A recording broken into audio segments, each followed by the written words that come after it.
দেশে আইসক্রিমের বাজার কম বেশি ৩,০০০ কোটি টাকার। প্রতি বছরই যা বাড়ছে ৭ থেকে ৮%।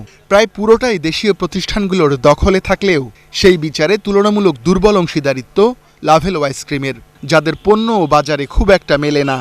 না, এই কোম্পানির নাম আমি ফার্স্ট শুনছি, আর কখনো শুনিনি। আমি সেবই শুনেছি, পোলার শুনেছি, এগুলো শুনেছি, এগুলো বিশেষ করে শুনেছি। আর লাভেলো ঢাকা শহরে খুব কম জায়গায় পাওয়া যায়, ঢাকার বাইরে হয়তো পাওয়া যায়।